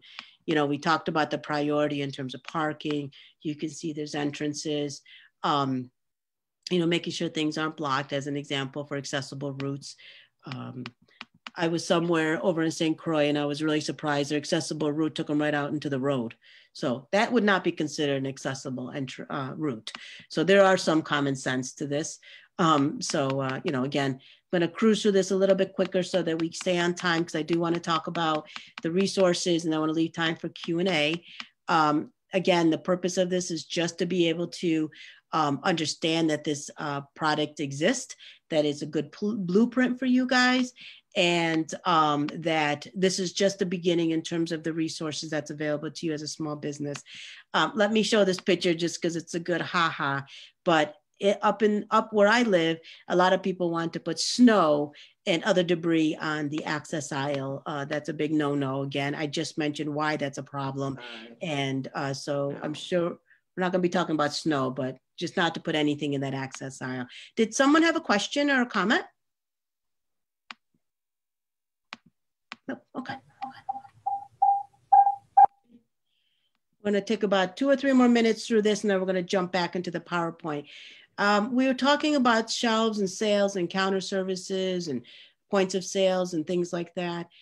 They have a whole section certainly when it comes to that for the small businesses to make sure that not only you saw that in the animation, that video, there's some specs that are right here, clear floor space, in terms of the height for the countertop.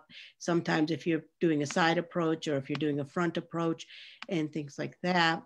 They get into the food and restaurant. Of course, it's a little bit more limited right now with the pandemic, but again, gives you an idea of I mentioned something simple like the tabletops. What if it's a little bit more, what if it's a buffet? What if it's a condiment station? How do you make sure that those are all accessible? And again, this visual right here gives a bit of an example of that. So, and then it goes into some other stuff, into new constructions. We talked about alterations. And then I believe it ends on some, again, the standards, but then it ends on some of the ADA resources, which I'll just show you real quick. And then we'll close that up. Okay. As I mentioned, staff training, tax credits, and then some ADA resources from the Department of Justice. Okay. And I mentioned that they have a business brief, and it's called Reaching Out to Customers with Disabilities. That's another resource that's available to you. You can see it's a 10-lesson online course. We won't talk about those kinds of resources in this presentation. On the 15th, next week, we will talk about them under staff training and staff development. Okay, so Mary Jo, if you want to pop us back to the PowerPoint.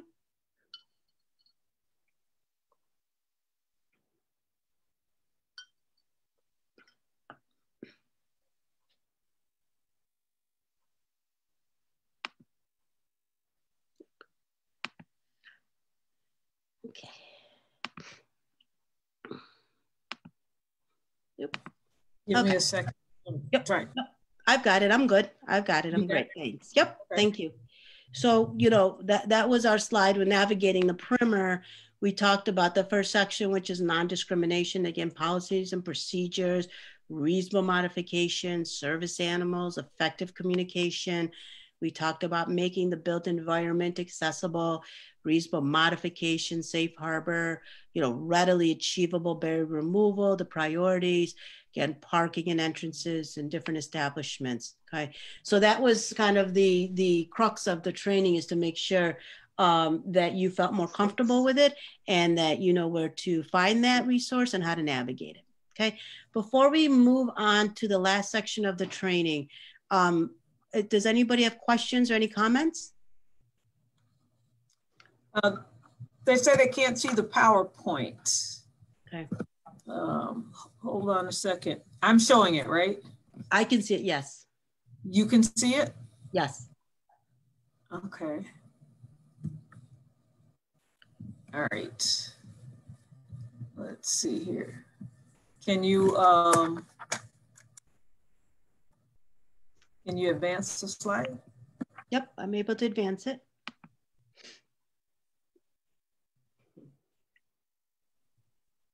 Do you guys in the audience see it? Give me a thumbs up if you do. Nope, they don't see it. Okay, let's see what we got here. Did I share it too soon, Mary Jo? Maybe you're not sharing it, or you my screen or your screen? I can see it, and I can end the show just so you can see if you need to. Okay, hold on a second. I got so many screens. That's my challenge. I have so many screens. Okay, you guys see it now?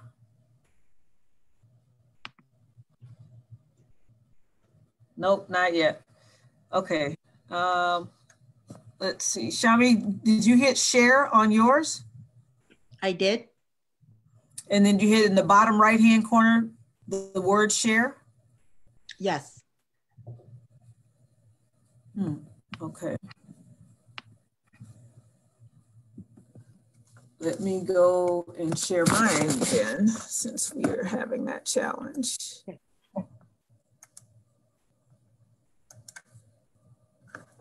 Okay, you guys can see it now? Okay, they can see it now. Am I on the right slide? No, but that's fine. I can move it, I think. Yep, I'm good now. The audience can see it? You can see it, right?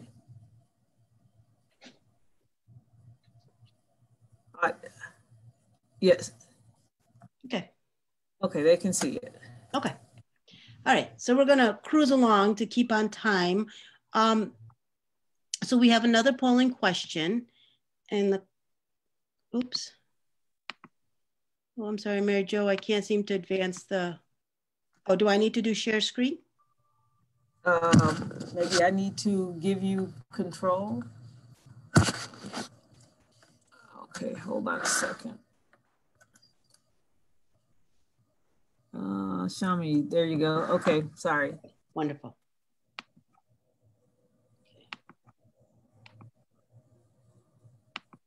Okay, so the next, our next polling question is, Who or where is your first contact when you have an ADA question?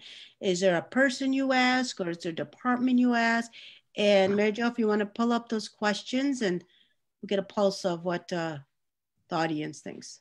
Let's see, what does the audience think?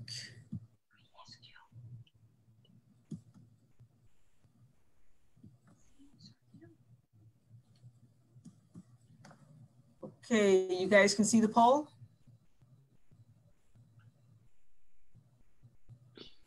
That's a yes, no? I can see it as a presenter. I don't, can the audience see it? Let's see. I have so many. Where did he go? Mr. Knight, can you see the presentation? Can you see the poll question? Okay, yes, they can see the poll question. Okay, great. So the poll question is, who or where is your first contact when you have an ADA question? Is it Human Resources? Is it the Governor's Office? Department of Planning and Natural Resources? Department of License and Consumer Affairs? Or you're just unsure who the first contact would be? And there's no embarrassment in this. We just want to get a pulse, and we want to make sure that we give you guys the right information. So please do answer, and we look forward to the results of the poll. Okay, we'll give you another 5 seconds. Okay, the poll is ending now. And we'll share the results. Okay. 33% say you should contact the governor's office when you have an ADA question. And 67% of the people say they're not sure, they're unsure. Well, I have to say I'm having a little giggle because this gets me excited, because I think this is where somewhere, again, we can really help you guys get to the right place. The first place really is DPNR in terms of the Virgin Islands. As I mentioned, they are the ones who oversee the building codes. If nothing else, I hope today you walked away with that, knowing that that's the place to call. But I also want to tell you some other places to call that can give you some good information when it comes to ADA. As you certainly know about us, DRCVI, we provide information referrals. We work closely with the ADA Center. So please, we can certainly be considered one of your first contacts. And now I'm going to start to cruise through the last part of the presentation, talking about some of these other resources that can be on your list of who to call when you have an ADA question, okay? Oops. Nope. Okay. Nope. Go back to one. So I've talked about DOJ extensively throughout this whole presentation. They are the bread and butter, certainly, of what we do in the disability field in terms of not just information, technical assistance, but enforcement. And I can tell you they have a great extensive resource portal for businesses. It's called the ADA Business Connection. And just for sake of time, we probably won't jump as much into the links, but you can see down at the bottom that they have a video gallery. Now, a couple of them are probably not going to be as of interest. It's about employment, or might be, I can't remember what, there was another one that don't think was as pertinent, but there's one that's called 10 Small Business Mistakes. And it is a really good video for small businesses. It's something that can be used at a staff training. It's lighthearted. I think DOJ did a great job. And this is something, again, that can be part of your resources to be able to not only, maybe yourself have a little bit better understanding, but if you're, if you've got a staff or if you're a manager, this is something where, again, great information. And that's just one example of many that you'll find in there. They've got, I mentioned the business brief, they've got demographic information, they've got stuff for marketing. So there's just a wealth of information. And their portal for businesses, they've got their own portal. Again, it's called ADA Business Connection. Highly, highly encourage you to check it out. That last link at the bottom will take you right to that. We're gonna keep going. We're gonna show you a couple of other links, because we've been on DOJ a couple of times already. So I wanna get onto some other resources for you. But DOJ is a place to start. When you call them, You just let them know you're a business and you've got a question for a business, and you can talk to them. I mentioned they're an enforcement agency, but they are also a resource center to you. So, you know, that's a resource that you should not be hesitant to go ahead and pick up the phone or send them an email, ask them questions, because they're of course interested in enforcement and compliance, but they're also interested in helping people get into compliance. And that's why this portal is so crucially valuable, okay? I want to mention some national centers. I want to actually click on a couple of the websites because there's just so much information on them. Mary Jo, if you could go to the first one, the Northeast ADA Center. Almost on it. Okay, great. So I mentioned them quite a few times. They are our affiliates. They are a great resource in terms of technical assistance, in terms of materials, trainings. There's just so much that they can provide when it comes to the ADA. And I think, do I have? Okay. Okay, great. So this is their website. And as I mentioned, they're out of Cornell University. They cover New York, New Jersey, Puerto Rico, and the Virgin Islands. And you can see up here, they've got, you know, their services. So I want to say, okay, what do they do? They've got some, they've got a trainer leadership network. If you want to become an ADA trainer, as you can see on the right, they do a symposium every year, not this year, unfortunately, with the pandemic, but they do national conferences. They do information dissemination, which really means anything that has to do with ADA, whether it's a written document, a checklist, a best practice brief, whatever it is, they can provide that information in terms of very specific to your needs. Technical assistance. I used to be a technical assistance specialist. People would call and ask questions. As I mentioned, people would call and ask about parking, service animals. They'd want to know maybe about tax incentives. They may say, I had someone who came in who was blind and I just was real awkward. I didn't know how to handle it. Can you tell me how to do that? And so, you know, some of these questions were just really good customer service questions that they just wanted to do better. Sometimes they were technical. You know, I need this regulation. I need to know this policy. We're writing our manual. And so again, that technical assistance is through an 800 number. It's also through an email. Again, I'll have a slide at the end for that. And just a great wealth of information to talk to someone and not feel, first of all, it's free. So that's great. And it's also some people who are doing this day in and day out. They live and breathe ADA. And so you're really talking to the right people when it comes to experts, okay? I mentioned the training. And then they do some targeted trainings as well, what they call customized service agreement. The beauty of the Northeast ADA centers, because they're at the Disability Institute at Cornell University, they are also in partnership with other projects there. And there's one on disability research. They've got referrals to experts. And they also do, it's not listed here, but they work with the disability statistics. And that is a great resource if you really want to know what are the demographics, what are the statistics of the Virgin Islands. It's updated every 10 years, just like the census. So that will be coming out shortly. That's a great partnership service that they have along with the Northeast ADA. You can see here, they've got videos, they've got blogs, you know, you can, you know, there's just so much that you can tap into them for information and for resources. I believe Archie Jennings also had a comment.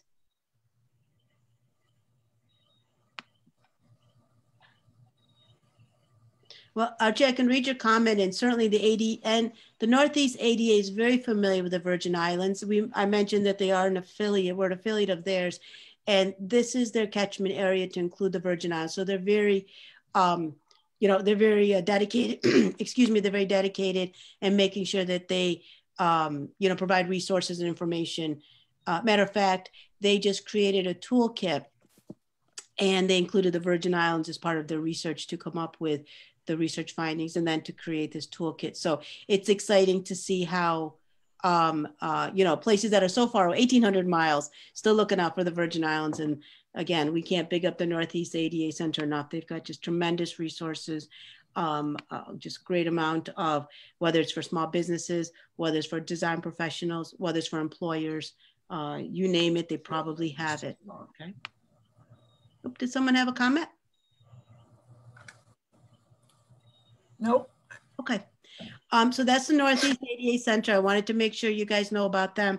Again, a free resource to you, technical assistance or an 800 number, email, trainings, just, you know, anything that you may need to help to get more into compliance, but, you know, make your place more accessible. Okay. We'll go to the next link, Mary Jo. I think that's the University of North Carolina.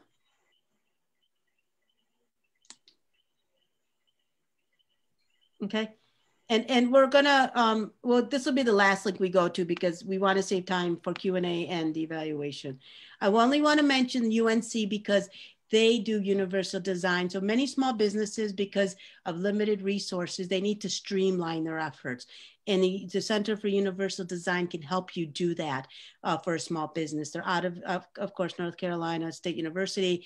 Great resource. Again, another technical assistance center that has an array of information, principles of universal design. They've got projects, they've got publications, they've got resources. So just another group I want you to know about, because again, when I think of small business, you know, the more information, the more streamlining, the more universal design you can do for your establishment, the greater your dollars will certainly stretch. So with that, I'm actually going to be mindful of the time because I think it's about 10 of. Mary Jo, can we go back to the PowerPoint? And I just want to end on one slide and then we're going to open it up for Q&A and the evaluation.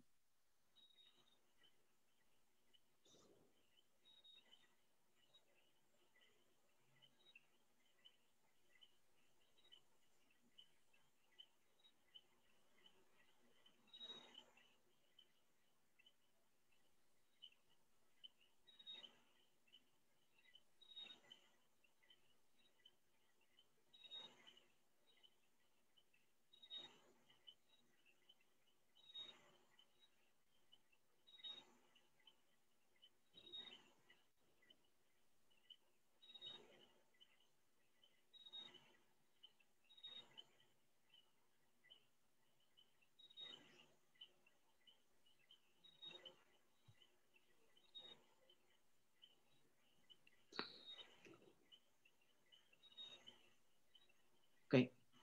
Okay.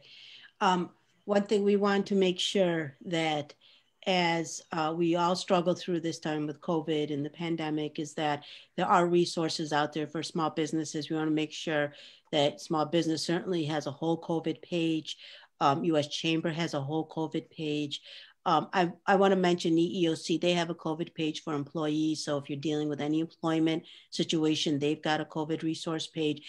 And we at Disability Rights Center, we have a COVID page. Some of it's for the community, some of it's for parents of children who have children in special education, but do check it out because it's local resources and it does include the Community Foundation and so forth. So you can find some resources there as well related to COVID. So I just want to make sure that, you know, as we talk about all of this, we do keep in mind of the current environment that we're in. And that, again, this is the whole reason why we're doing this virtual opposed to in person. I love to do in-person trainings, but COVID is just not preventing that. So again, I appreciate everybody's attention, you know, taking the time to really learn more about it, where to start basically is where to start. And the last slide that we have is for the ADA Center. Mary Jo, if you could just go to that last slide. And again, this is how you reach them. There's a technical assistant number. You can email them. There's a website. Oh, I'm sorry, I didn't put their email. I'm sorry for that. I will put their email in the, I don't know if Archie maybe could put their email in the chat box. I said put their website, but not their email. Their email is northeastada@cornell.edu. They just create a small business toolkit and they've got a couple of them. They do customized training, both in person and online. They have access to federal materials and networks. They do a conference and we are an affiliate. And so again, I encourage you not just to connect with us, connect with them. We're here to help you. A lot of stuff is free. This is just the tip of the iceberg, but I'm gonna pass it back to Mary Jo so that we keep in time for any Q&A and evaluations. Thank you, Mary Jo.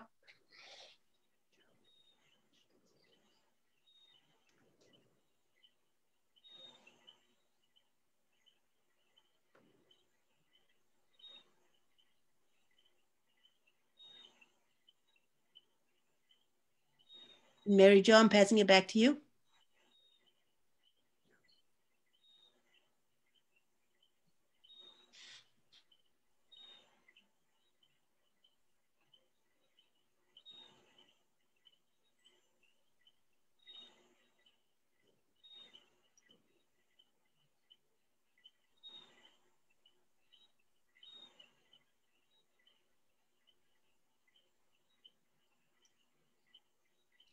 Mary Jo, are you still there?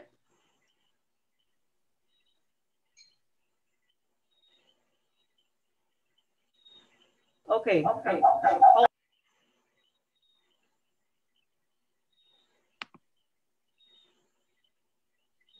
Okay, I'm still here.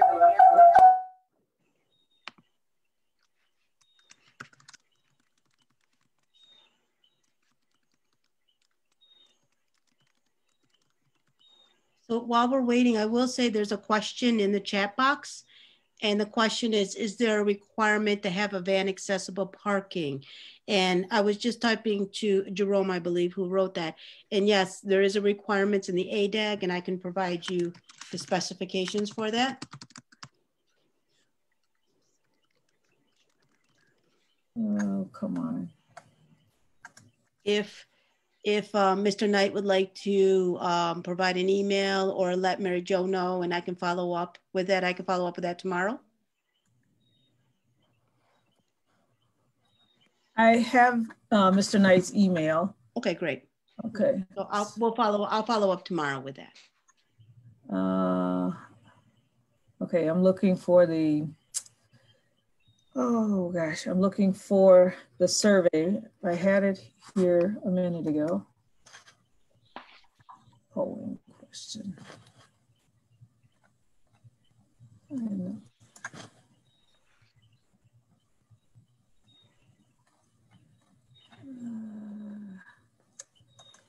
Too many windows open. Sorry about that. To register.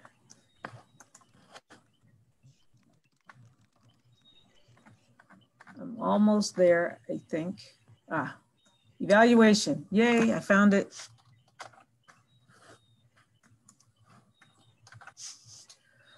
Okay, there's the link to the evaluation. If you guys could click on that and answer those questions. Now, Shami, is that going to go directly to the ADA, or they answer the survey or email it back to us? I believe it'll go to the ADA, but we certainly share it with you guys. Okay. Yep. So when people fill it out, they have a link to go. Okay. Yep. All right. And we really do appreciate. Oh. Okay, so when they finish taking the survey, what was that? It should come to DRCBI. Info, drcbi.org. Okay, so they have to email it to you guys. Yes. Please. Okay, and I put the email in for everyone. Okay, wonderful. Your fingers are faster than mine.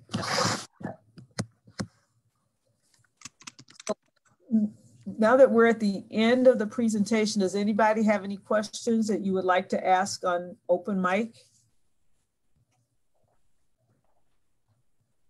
Or you can feel free to type them in the chat.